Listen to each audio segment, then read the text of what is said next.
Yes.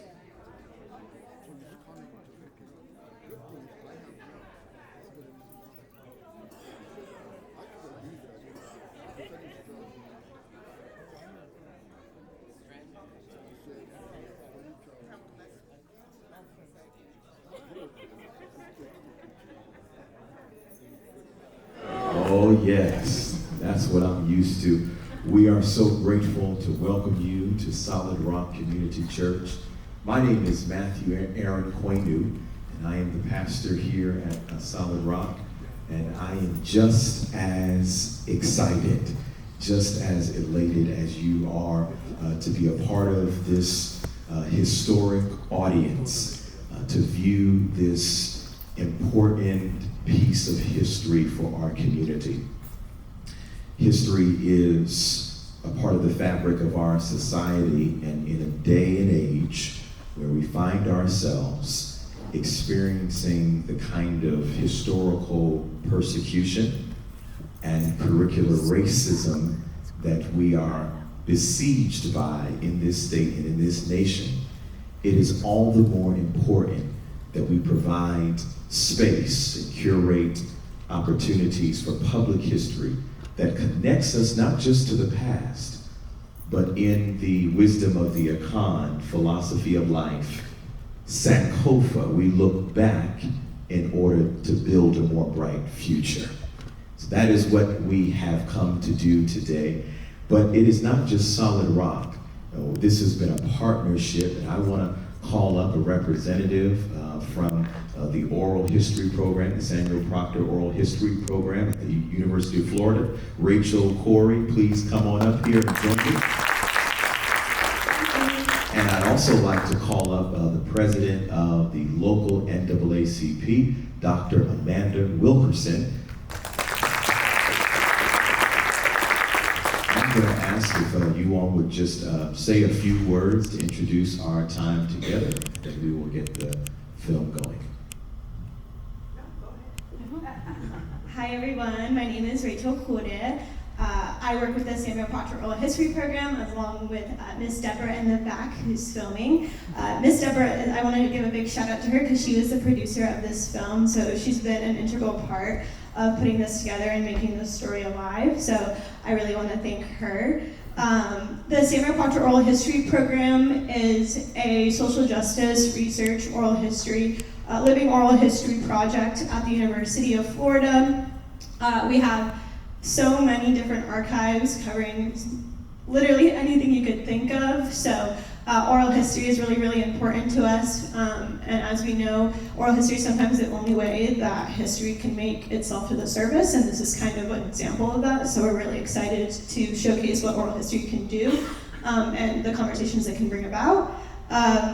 If you have any questions, also I know at the end we're gonna have, we have Mr. Curtis, who also is basically a public historian, and he brought this story to life as well. So he's here. We have two descendants of this story. We have Miss Renee and Miss Juanita here as well. I'm gonna give a little wave. Yeah. And yeah, this is a partnership with Solid Rock and NAACP, and we're really grateful for allowing us here in Kissimmee and in this church. So thank you. So good evening.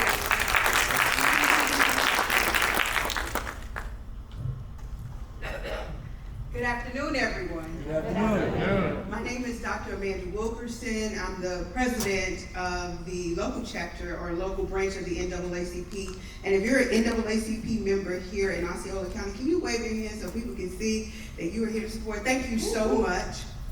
I'm excited about this film for a lot of different reasons. I think it's very important for us to understand the historical underpinnings of how an individual took their fight to fight against a corrosive system, right?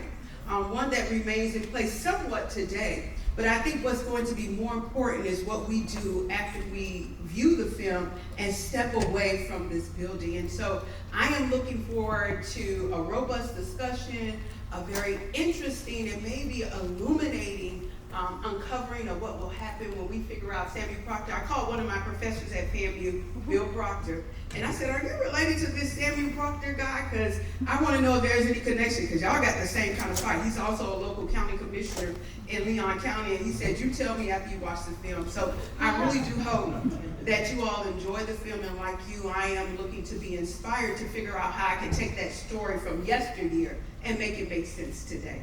So thank you so much. Thank you so much to my distinguished colleagues. I do want to make 2 introductions, and then we will get right to the film. We're incredibly grateful, exceedingly grateful to have with us on this afternoon our state attorney, none other than attorney Monique Worrell. And I'm going to ask her to stand at this time, and let's give her a round of applause. We're going to give an opportunity to provide some commentary. Would you like to do it before or after the film? After the film. Wonderful. We're excited for her presence with us here today. And then we also have one of our city commissioners, Commissioner Angela Ivey is here. We're going to ask her to stand as well.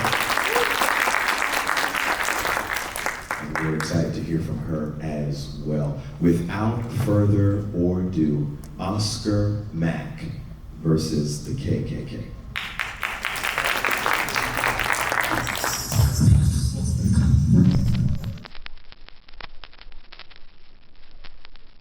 Ancestors' names, they never die. Say his name. We're indeed grateful that we have 2 of the film producers that are here with us, and I'm going to call them up because I want them to give us some of their reflections. You know, this is quite an emotional moment for them after many years of investment. Can we welcome Sister Deborah Hendrix and Brother Curtis Michelson? Come on.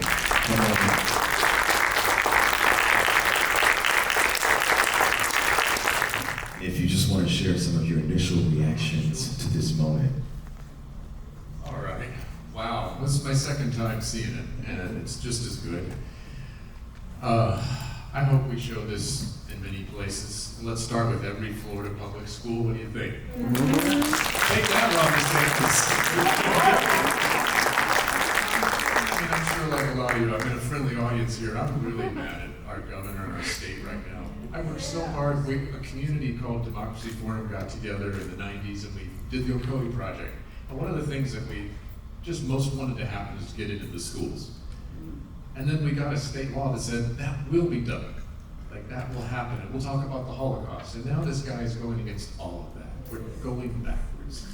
So this film is going forwards. Sister Hendrix, thank you very much for letting us do this. So I'm just so happy you put it all together because it was a lot of material. I don't know how you got it all organized. It's phenomenal. Yeah, it was a lot of material, but it was a labor of love because this is coming out of the Oral History Program, and this film is made like an oral history. You can probably notice that. So we concentrated more on trying to show who Oscar Mack was, despite we have no recording of his voice or anything. We barely had any pictures. There's just no pictures.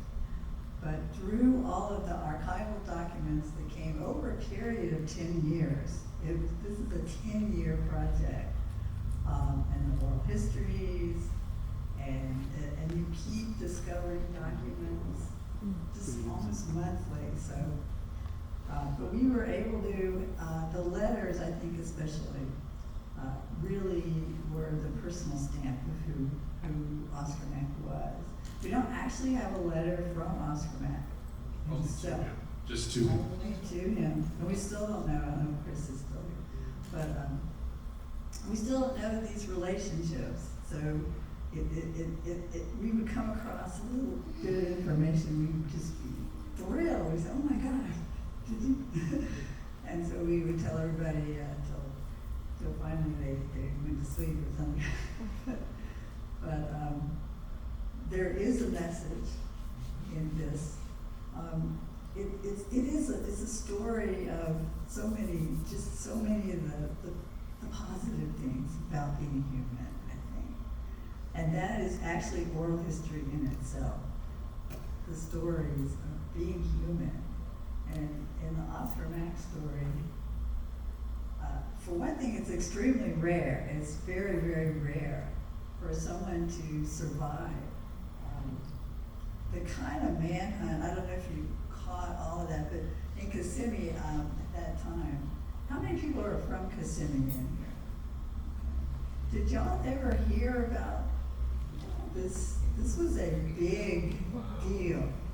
This was shortly after Khoury, right, also in the 20s. Can you imagine like 200 people running around town looking for this one person, which they never found? And we know why now, because of Juanita Lesesne, who's, it turns out, this is another story that you could be proud of, I think, in Kissimmee, is there was actually a network to help people escape. And we're uncovering that more and more, but it's not told. It's going to be told now, so you can have a lot to be proud about. Thank you so much. We'd like to call up attorney Monique Worrell to join our panel and give us some of her initial reflections as well.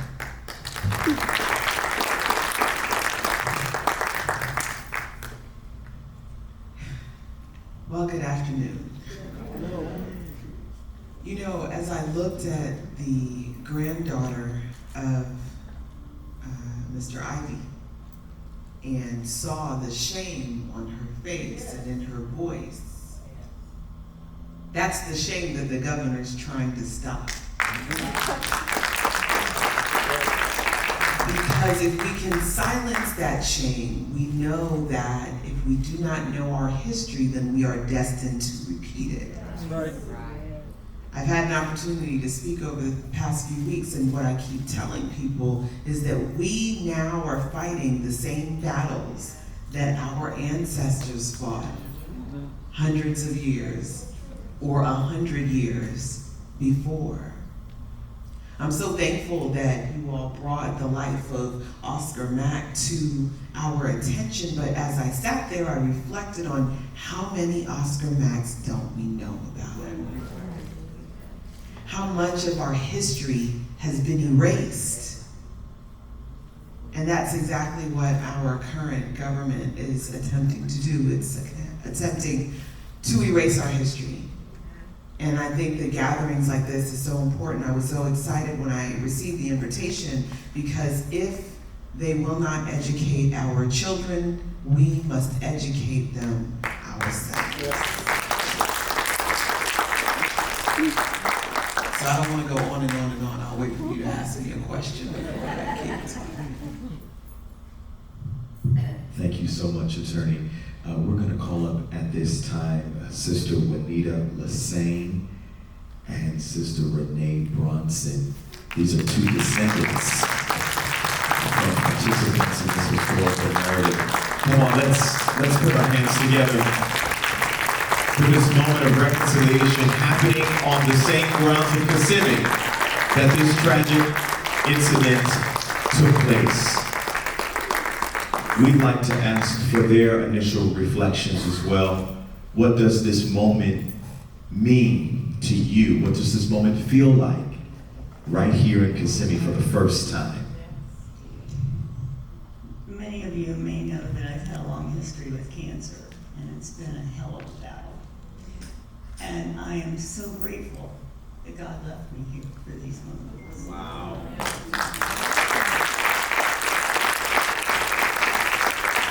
My last cancer was in 2007, so I've had 2007. I've had all these years to wonder, and in the process, in the meantime, we've had 17 grandchildren. And I want every one of them to know what we're teaching here today. That's the most important thing I can do before I check out.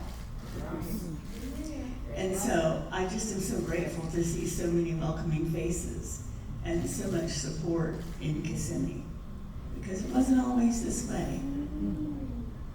And it wouldn't be this way today if it weren't for us. We are in the nick of time to turn our country around. all so much. And I have all these new relatives with the last name Brown and Bonner, and I love them. And it's been such a rich, rich blessing to be in the midst of all this. And if it weren't you, Chris, I wouldn't know anything about it. I would still be thinking that Mr. Oscar Mack was lynched. So thank you.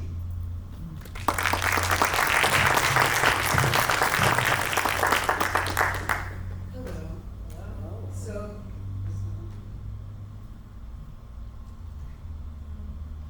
So ironically, I've known Renee since 1965. Wow. Through school. Had no clue.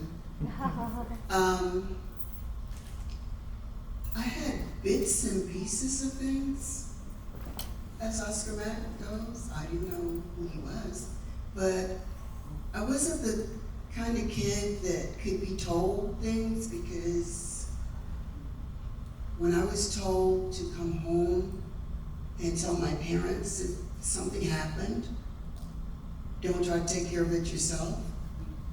I always try to take care of it myself first and then tell them. So they kept a lot of things from me, but my father told me that the people in the neighborhood, and I grew up on Brack Street, on the corner of Brack and Walnut, and Bethlehem Church is catty-cornered from where I grew up. And Daddy told me that the people in the neighborhood ran the Klan out right there at Bethel Church, Bethlehem. I had no idea. I envisioned people in white sheets marching through and, them being run away. So in 2018, my cousin asked me if I'd ever, out of the blue, if I'd ever heard the name Oscar Mack. And I said no. And she proceeded to tell me what her mother, my daddy's sister, my aunt, had told her.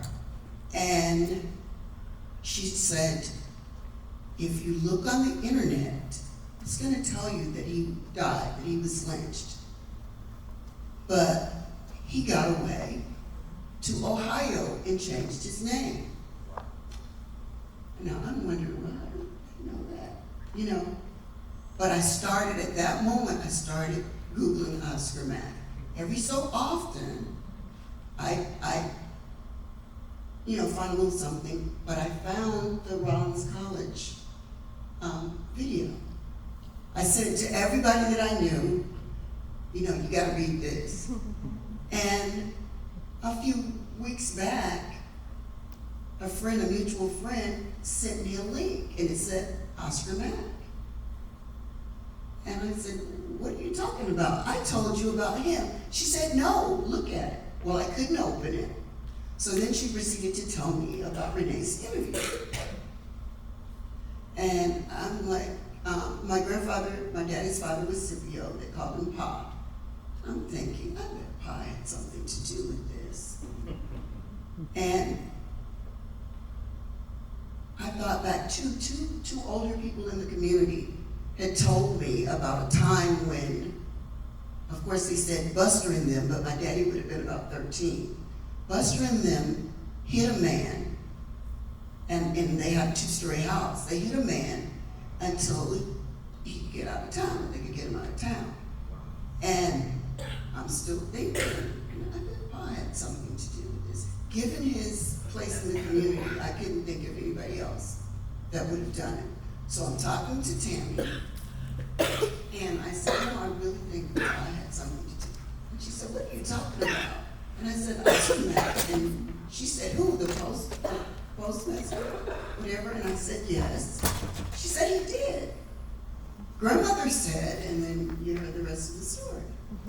Well, in talking to Chris and Deborah here, more and more coincidences keep coming up. I don't know if you noticed, but on the list of the Army list, the soldiers, there was Nathaniel Lesesne and Elliot Lesesne, which were my daddy's older brothers, were in the same company as Oscar Mack. Also, my Uncle Lawrence's brothers, Elma and Martin, who we call Uncle Jack, were on that listing too. Well, then I started doing my own, research over time, and I look in the census records, and the Macks lived on Main Street. And my father-in-law's lived at that time at the corner of Main and Vine where Ross is now. And then something else came up about another Mack person living on Cypress Street, which Lawrence and Aunt Sarah lived on Cypress Street. Cypress Street is what we took to go to Kissimmee High School. And it just all comes together. Like, they didn't just know each other, they were close. So.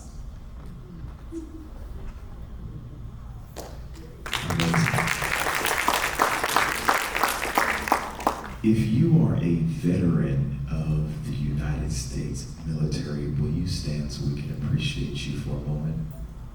All our veterans. Look at all these black veterans served our nation, put their lives on the line the same way that Oscar Mack had done. We'll take questions at this time. Questions or comments for our panelists. I'd love for this time to be a lively discussion. There's a microphone next to you, Doctor. And I didn't want to do that. Okay. Oh, let me give it back to them. And I think I'm speaking pretty loudly. So it's just so fascinating that you all were able to uncover the story of Mr. Mack and then find out that he went to Ohio.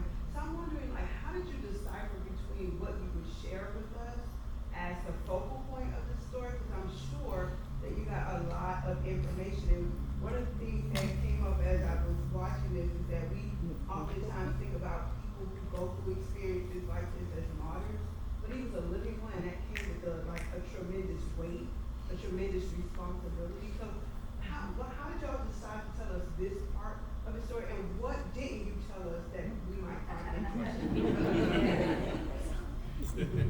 We definitely left a lot out because we'd still be watching. And what we were just, I guess we were just trying to tell the story to really humanize the characters. Took place a long time ago. We were also trying to lay the context of the times too, because we are oral history. It is history. We are a bunch of historians over there. And this version that you saw is actually the shorter version. We have another version that includes some more documents that You should watch. but that's really what we were trying to tell the story and include all these things that shouldn't have happened that did happen. And that's what makes the story very kind of rare, I would say. And also the family. It's not just us. It's not just the oral history program doing it. We also took a lot of direction from Curtis, the family especially, and their message, I hope, came through loud and clear as they were very, very focused on truth and reconciliation and moving forward. So that's kind of our guiding part. Chris, do you want to tell the story of our first phone call? Sure. Keep going. Cool, can everybody vote? Yeah, I guess yeah. So I did my own story about this. I mean, if you guys don't know who I am, my name is Priscilla Reyes. I'm a reporter with the Sentinel. So I wrote a story for the Sentinel about this. It's been, they've been doing it for 10 years. I've only done it for about 1 and some change. But I did get James Brown and Renee on a video call a few months back, with the blessing of both sides. He didn't know that there was a descendant of Stewart Ivey out there, so I brought them onto the call.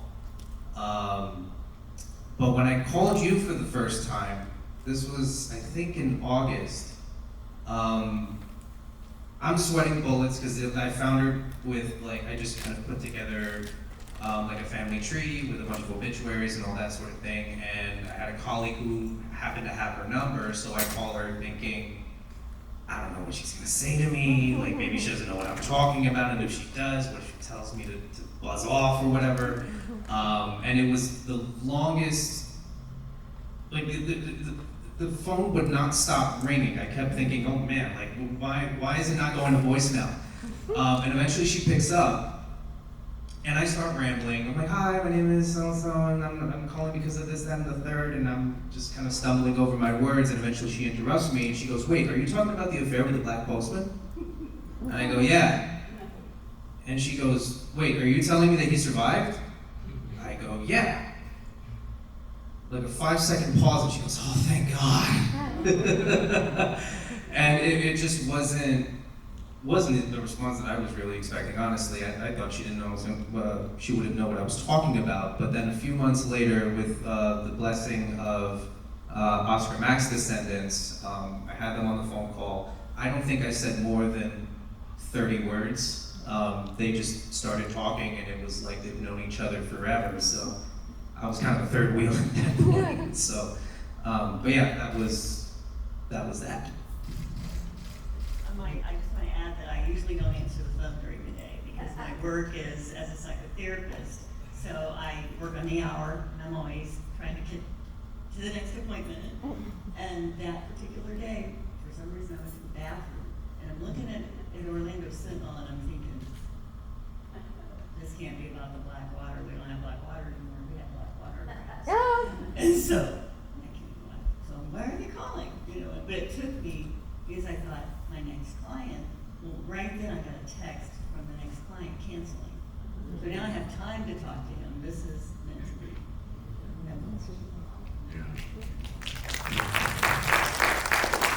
I just want to build on something Deborah said in response to your question too. There's another narrative that you wove so beautifully into this. There's the story of Oscar Mack, and there's a story of us doing the work about Oscar Mack. That's the work of truth and reconciliation. And there are plenty more projects to go around. There are plenty more Oscar Macks to go around.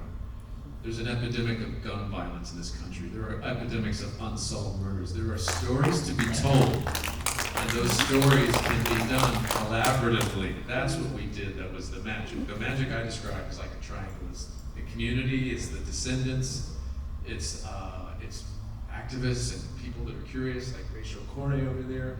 And it's the academy, it's the university. When you have those three elements working together, good things happen. That's why, anyone familiar with the EJI project out of Montgomery? Yeah, one hand? Take a look at the work of Brian Stevenson and the Equal Justice Initiative. They put together that magic triangle, and that's why community projects around the country are forming, they're collecting the soil where these lynchings happen, they're honoring these names, they're bringing them forward. We're using all of these as springboards for this new conversation. So I appreciate, Deborah, that you wove our way of doing this into the film as much as also Oscar's story too. Yeah. I would submit to all of you that as important as it is to look at the history, it's equally important to ensure that we don't allow history to repeat itself.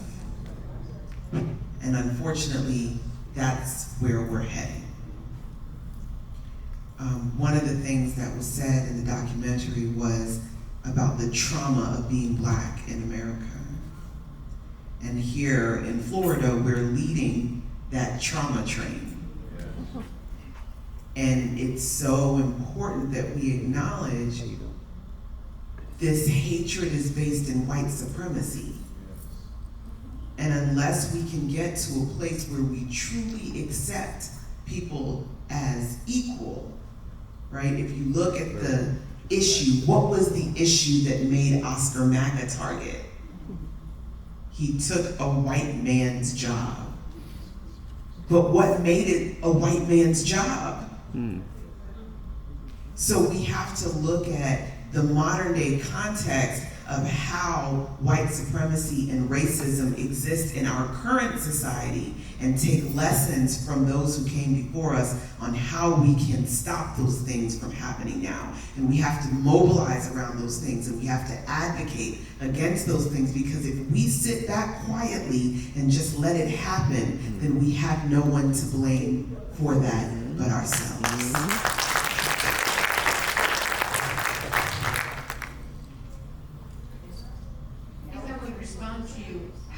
What you said about needing to know your past.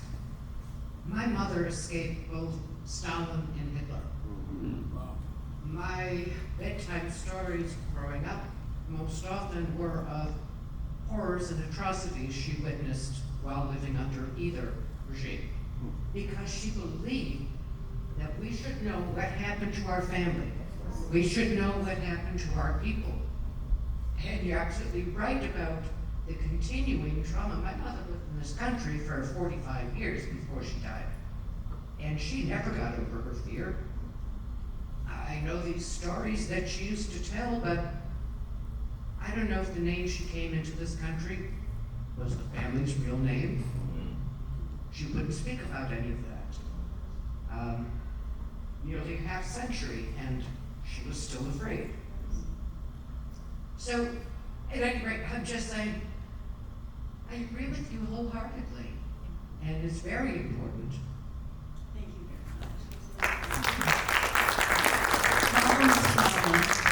much. Is that it reconfigures our heart wiring. And as a therapist, I see it every blessed day. It is life-changing, always, even if it's very deep and never discussed or owned. It manifests and it ruins lives. And of course, we can't stop all trauma. We can sure prevent most of them. I just wanted to know if there's a similar program for the Khoury massacre. Yes, and it's ongoing. Is Francina Boykin in the house? My friend. Francina! You just... you can answer this question, Fran. Is there anything going on with Khoury right now? All the time. It has been a labor of love and hard work. My name is Francina Boykin, by those who don't know me. I am from Apopka, Florida. I met this gentleman, Curtis Michelson, 20 plus years ago. And we have stayed in touch. We've been through the trenches. We did the research with the Khoury massacre. I was kind of lured into the group that had already organized in the late 1990s. So yes, is the project still ongoing? It is, because you have students who now receive scholarships from the state who are descendants or residents of Khoury, and there is a curriculum, or what is left of it. But I have to express the deep appreciation that I have for the work that Curtis Michelson, he don't like to take the credit for it, but you hear protests of different events around the country, people get upset, they march. But with the Khoury massacre research, we didn't march. 35 plus people got together and we started researching for almost 2 years, give or take.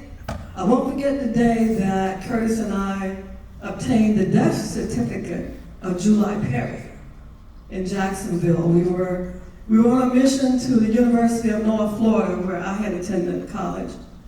And we were searching the NAACP's anti-lynching files, if you've never heard of those.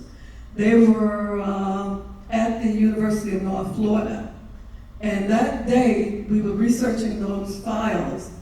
I said to Curtis, you think there may be a death certificate for July Perry? So I pretended to be July Perry's niece. And I went in, I said, I've been wanting to know what happened to my uncle. Is it possible that you may have a death certificate? The clerk comes back, and he hands it to me. A few we look at the death certificate, and I said to Curtis, we'll never find this cemetery. This has been almost 80 years ago. You know, where are we going to find this cemetery? So one day, lo and behold, let me be short. I get a phone call from Curtis. He's an adventurer. I mean, oh my goodness. He don't go away, he don't stop. He says, you can't believe where I'm at. And I'm like, no, where are you? He said, I'm in the cemetery. I just located July Perry's grave. I said, you don't say. I'm on my way. And from that point on, we set out. We had key pieces of evidence. July Perry's death certificate, we had the census list, and we had the letter that we found in the NAACP anti-lynching files from a Mrs. Annie Hamilton. The letter was smuggled out of Ocoee in a crate of citrus fruit that she sent to the north, telling her friend that one of the most wickedest things is going on. But she started the letter out so beautifully by describing the different types of citrus she was shipping. And she drops down in the second paragraph, and that's when she describes that they're being chased out of their homes, forced to give up their properties for little or nothing. There was fires burning everywhere. And it set off a precedent for us. I never will forget the day we unveiled our research to the citizens of Ocoee. That was September the 28th, 1998. That I was first on podium. I don't know how that happened, but I had arrived at the Borders bookstore. That's where we were unveiling our research. And I arrived before any people in my group arrived. And at that time, the mayor was Scott Vandegrift. He storms into Borders books, and I'm scared. Now I'm like, what has Curtis got me into? But anyway, that day, we unveiled our research to the citizens of Ocoee. And it has been ongoing ever since. We hosted forums throughout Central Florida with the churches, colleges, schools, looking for descendants of the victims of Ocoee, because the people have remained silent for almost 100 years. People were afraid to talk about it. That is all I have to say, but I commend this young man here. I do, and those of you who have not come to know him, he is sincere, and he's honest about the work that he does. Now, I didn't get too involved with Officer Mack. I was pretty much burnt out by the time we finished with Ocoee. But yes, okay, I'm gonna let you have this one. Thanks, thank you. I just say one thing. I think that there is some interesting connections between the two events. We found early on a record. I remember Waldrop was the only scholar that we found anything on paper, like an academic work about Oscar Mack. And there was a FBI field agent, Leon Howe, who had pretty much come to the conclusion it was the same Ku Klux Klan group that was targeting Mack and Kissimmee that had done its damage 18 months prior in Ocoee. So this network of white terrorism was organized. Ocoee was one of the first what they call claverns in the state. They were quite proud of themselves, the terror they were unleashing, the control. What I thought about this morning, I'm curious, Deborah and others, your thought, they didn't burn out the entire black community like they did to Ocoee. And I suspect, this may be one piece of it, in Ocoee, the year after, they had a hard time picking fruit. They had a really hard time. There was a problem. They had just, everyone left. There was a diaspora. And I think maybe one of the calculus is, let's keep this under control. Let's keep white supremacy, but let's also keep cheap labor. And that's what was the role of that awful sheriff in Lake County, part of the Groveland affair. What's his name? Sheriff McCall, Willis McCall. He kept control over labor. And that was cheap black labor for the citrus. That's what happened all through the 40s and 50s. In some way, that's the legacy of Ocoee. You had proud black farmers and owners who had money, and they were all chased out to keep black labor cheap. And I don't know what the calculus was or what happened, or maybe you all just scared the hell out of the Ku Klux Klan, which is awesome if that's what she did. But it's cool that you guys stayed as a community, right? The black community stayed in Kissimmee, is that right? Or did you guys have to flee? I'm curious. I mean, my family has been here. Yeah. But all very curious because the way that I grew up, I didn't know anything about any of it. I mean, you know, it was like living in a bubble. What about Khoury? No, not till I went to South Florida. I didn't know much about Black history until I went to South Florida. But it was almost like a protective bubble. You didn't know a lot of things. Some things you knew. You know, somebody's told me about the sheriffs and, you know, the different things, but I guess whatever relationship my grandfather established, my father continued, and they were like the go-to people in the community. And I guess the peacemakers, the liaisons, or whatever. So I just learned in recent years that the Klan was alive and well when I was in high school. And that was part of it. But I mean, you didn't, you know, and then it was like somebody in my class, father was the, whatever the head person is. I didn't know any of that stuff. But now I understand, come home and tell us first. I didn't do that. Everybody knew my name because I always spoke up, and I guess I didn't have sense enough to be afraid. But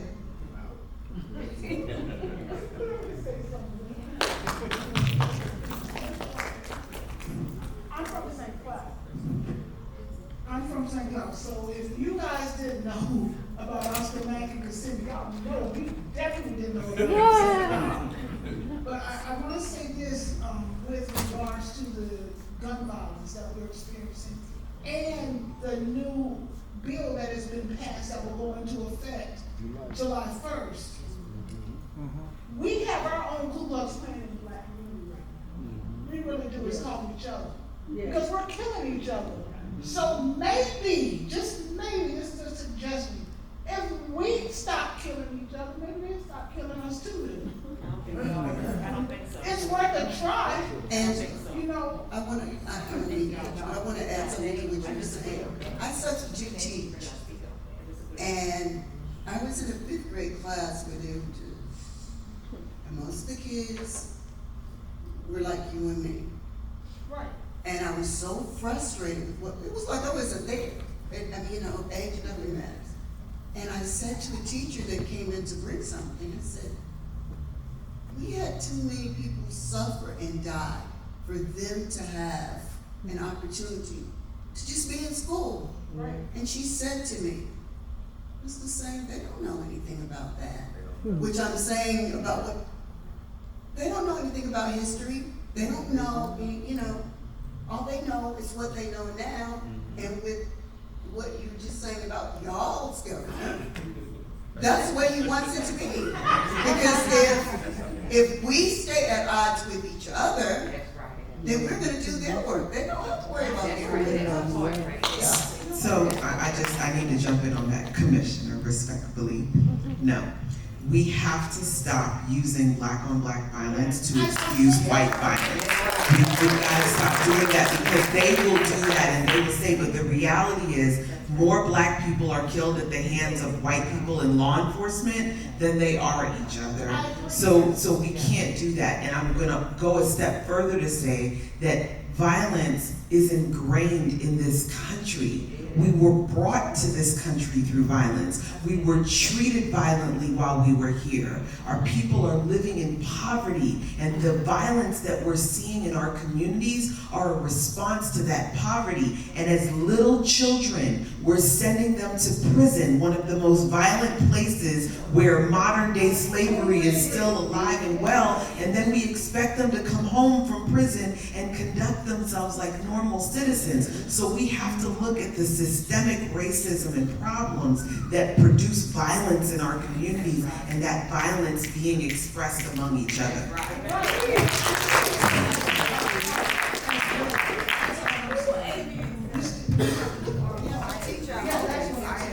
We can do better in so many ways. We can do so much better in so many ways. Let me ask you this, Ms. Renee. So, Mr. Stewart Ivey. Yes. So, Mr. Stewart Ivey, did he live over there at the mansion that we just made a historical landmark? I not one of the Ivies? just learned recently that Ivey and my great-grandfather, the Ivey who was my great-grandfather's age, they were brothers. I never knew. I grew up in Kissimmee, went to school with those kids, and never knew we were biologically related. My grandmother worked in their packing house, packing oranges. She had the worst varicose veins you've ever seen, and I inherited them, and I've never packed an orange. But she worked for him and had to have known the close proximity, but never said anything about it. So, And the word Klan was never said. Not once in my whole childhood. I don't remember hearing the word Klan. We have a question coming. Oh, what my grandmother taught us was red and yellow, black and white, all are precious in his sight. And there was not a grain of racism in her that I know of. And she lost her daddy as a little girl. So who was the Ivy that owns that property? Lester Ivey was the most recent owner. And Jerry was his son, and they're both dead and gone. But I wanted to say something about gang mentality and gang initiation, because I see, I've been conflicted about this my whole life, not because a black person shot my great-grandfather, but because I knew he was involved in something that he shouldn't have been involved in. And I have a neighbor who's been doing some work on our house for us. He's a wonderful human. And I was talking to him about this, and he was sharing with me that he couldn't help us today because he had an appointment for a tattoo to be redone. And the reason he wants the tattoo redone is because he left Chicago because of the gang violence and the pressure to be in that gang, and that tattoo is still on his arm, like 20 years later. And he wrote down, sharing the story about the pressure and what got him caught up in the things that he did that he has deep regret. And it clicked, because I've been really wrestling with this. How do I make peace with my dead great-grandfather who committed violent crimes, apparently? I bet you he was a follower, not a leader. I bet you he was caught up in it. And I'm not excusing what he did by any means. But if you understand gang mentality and gang dynamics, it's so much more complicated than just simple racism. Sure. Thank you so much for sharing that. We have a question or a comment.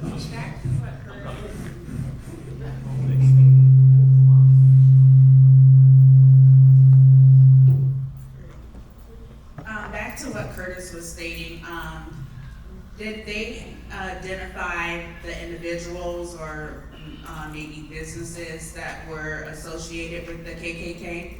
In Khoury? Khoury, Kissimmee, St. Cloud. Deborah, you may know more on this than I do, but we were whispering here, Juanita and I, that, I mean, the Klan was endemic. If you were a mayor, if you were a police chief in Florida, if you were a sheriff, you had to be in the Klan.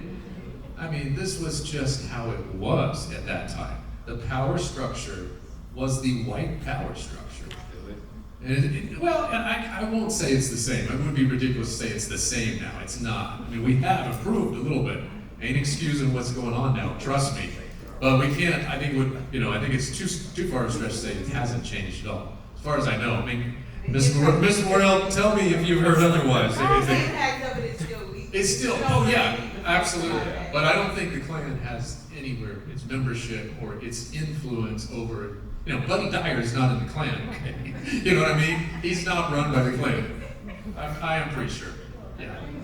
I mean, Buddy Dyer was not interested in the Ocoee project when Francine and I approached him. He was a state representative. He could care less about it. He didn't want to touch it when we approached him in the late 90s. Now he's all into it. It makes him look good, like a good Democrat. He's all for our project now. Buddy's on our side. But anyway, they were all over the place. So yeah, we identified there were Klan strongholds, and we know names of people. Yeah, and there was the work of The one that, Deborah, the white man that went undercover and unearthed all the Klan in Florida and got the membership book. What was his name? Stetson Kennedy did groundbreaking work, really unveiling all of this, exposing it. Thank you so much for that. Yes. Make sure you find and watch the full version of this. Is it YouTube? Just look up Oscar Mack and it'll say at the bottom. You have it, I mean, send it to you.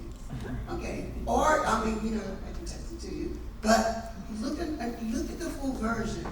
There's a sheet of names of Klanspeople. I don't care how old you are in here, you will recognize those names. And something very interesting to me about that list is that my grandfather came from South Carolina as a recruiter and a foreman. He came here from South Carolina as a recruiter and a foreman for that Hamilton Distant sugar mill. There were 3 white men that he came with, were the owners or whatever. One was Hamilton Distant, one was William Harleston, he was an attorney, and the other was Sam Lufer, who, my grandfather was a foreman, Sam Lufer was a superintendent. When I looked at that list, I saw Lufer's on that list. I mean, I saw a lot of other names that I recognized too, but it was like, oh my God, a rude awakening.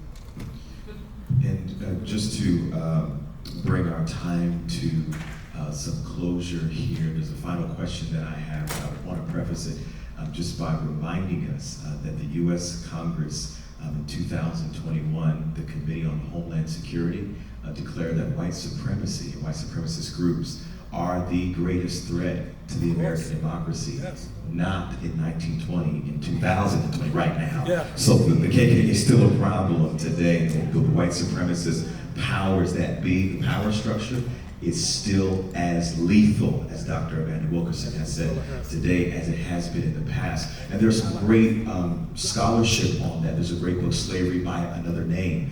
There's also a great book by Michelle Alexander, The New Jim Crow, and the ways in which the intractability of racism, it actually adapts itself into different systems. And so no, we don't have people walking down the street wearing white sheets, but now racism has been institutionalized. They're no longer wearing sheets, but they're wearing suits, right? And so we do have to talk about the ways in which white supremacy is still a problem today, and in some ways has metastasized into different forms. However, I do want to ask this question, raise this interrogative that Dr. Martin Luther King raised in 1967.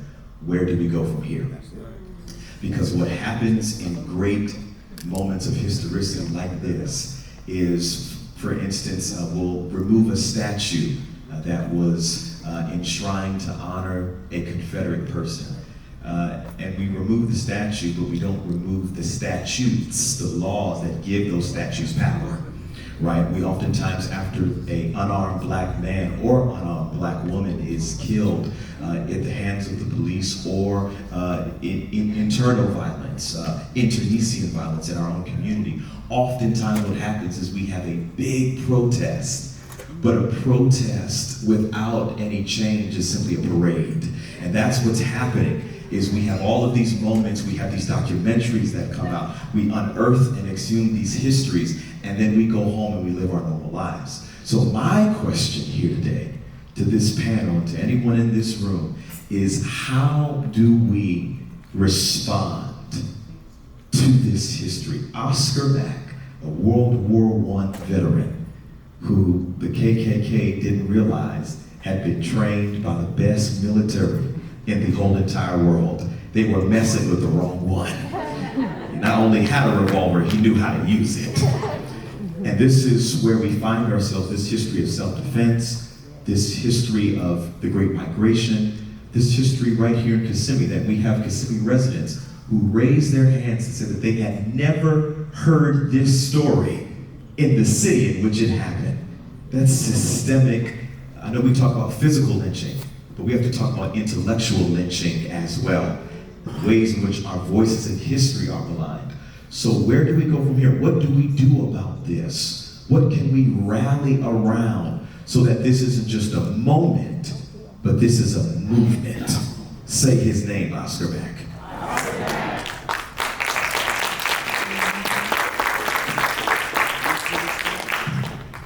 Well, I think we have to put on the armor of our ancestors, and we have to mobilize around history so that we can protect the present. Because we're going backwards every day. Parents don't have the right to choose where their children go and what they attend. Women don't have the right to choose what they do with their bodies. People don't have the right to choose how to live free. Our voting rights are being attacked, and the courts are allowing it. So when you say that the KKK isn't present, well, yes, they're not walking down the street in white hoods, but white supremacy is alive and well in this state and in this country. And I want to say to you that the results of what we're seeing now is retaliation for the election of the first black president.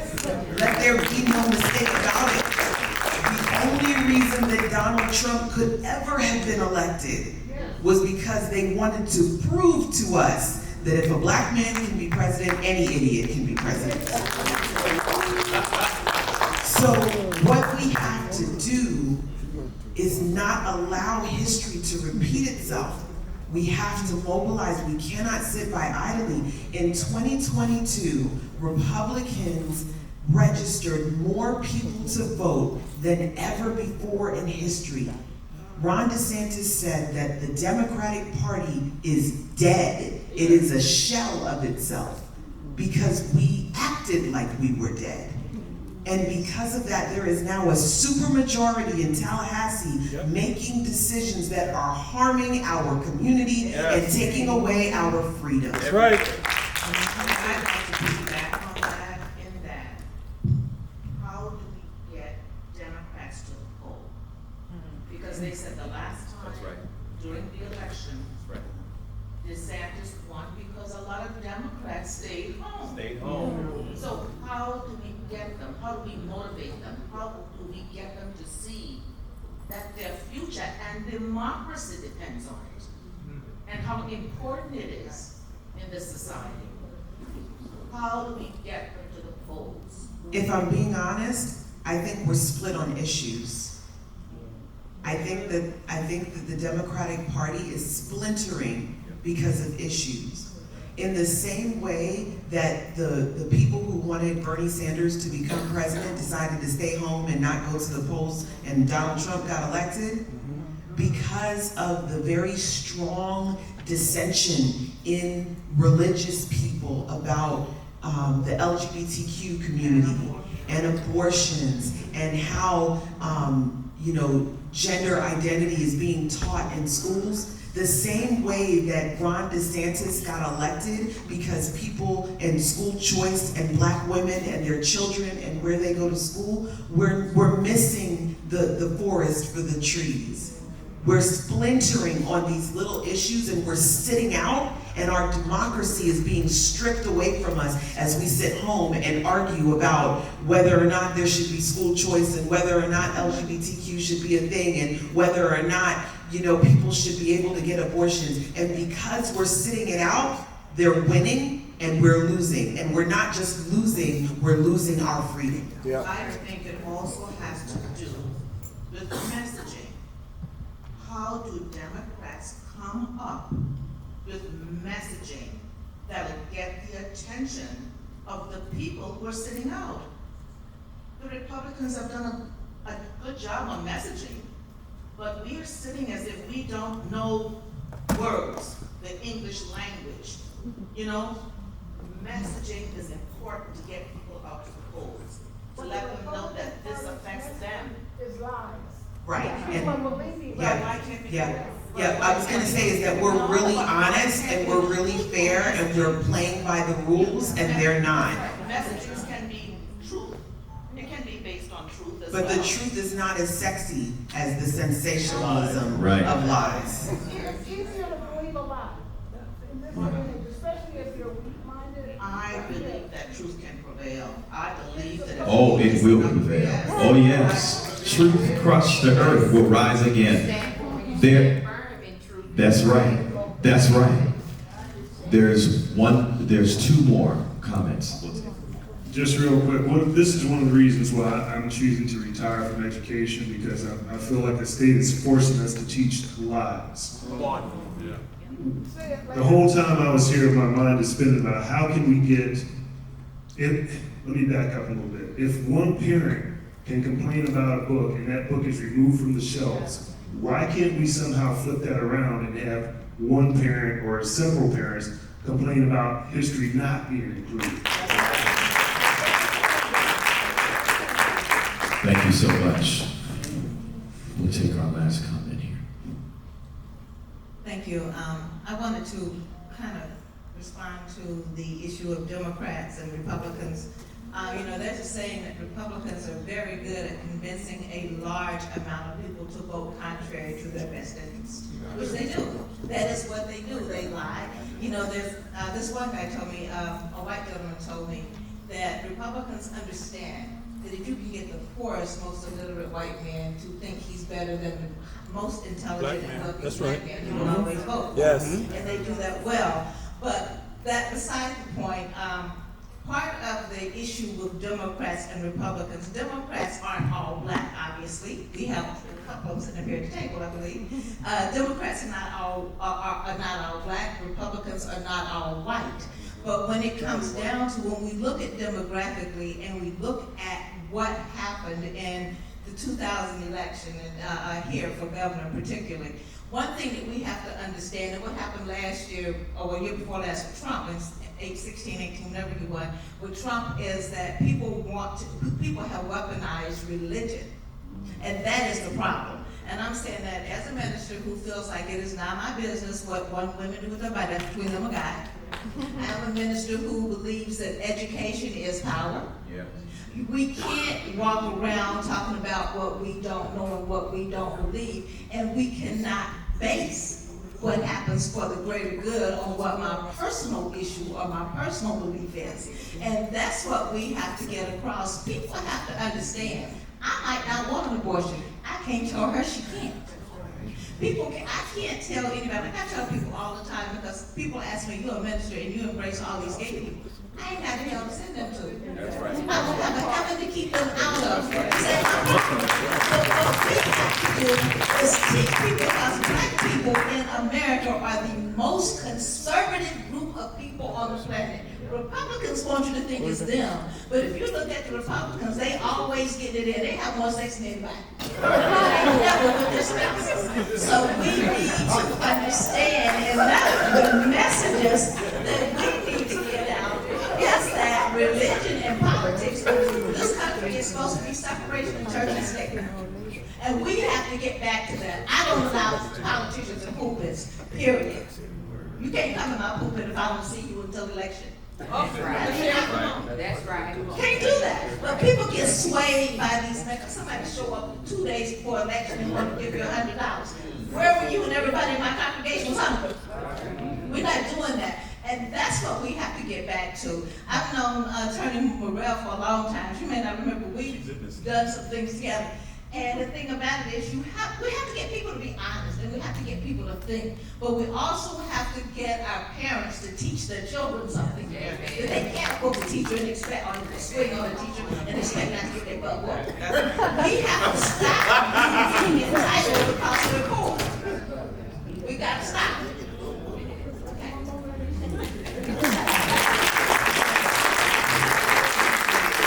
And as we'll say tomorrow morning, let the church say amen. As we prepare to close on that note, I do think it is important to offer as well for our consideration that we don't want the conversation to degenerate into a Republican versus Democrat. Because these issues that we're talking about, it's not really about the left or the right. It's really about what's right and what's wrong. Yeah. And so that's what we have to begin to appeal to, is that whatever party, whatever side of the aisle you sit on, fine. But these are some non-negotiable humanitarian issues that you have to stand for no matter where you sit at. And that is the purpose of our time together. That is what we want to rally around. I think it is important to mention here today, while we do not proselytize for any kind of politician in specific, it is important to raise for our hearing that we are living in a state where our current sitting governor is trying to unseat our state attorney in an undemocratic, draconian, authoritarian way. And that is wrong. It's wrong. And he said that as soon as she was elected, even before she was elected. And so white supremacy is alive and well. And so that's one thing. I answered my own question. That's one thing that we can fight for, is to fight for the protection of duly elected local officials. They cannot be removed just because you don't agree with their politics.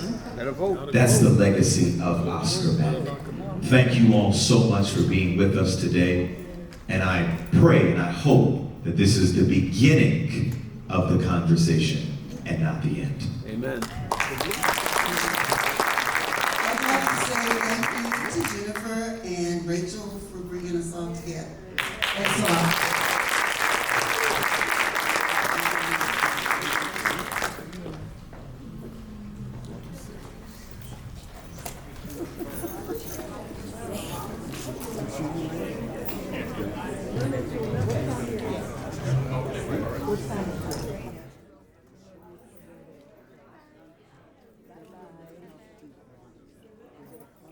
Pastor Mark.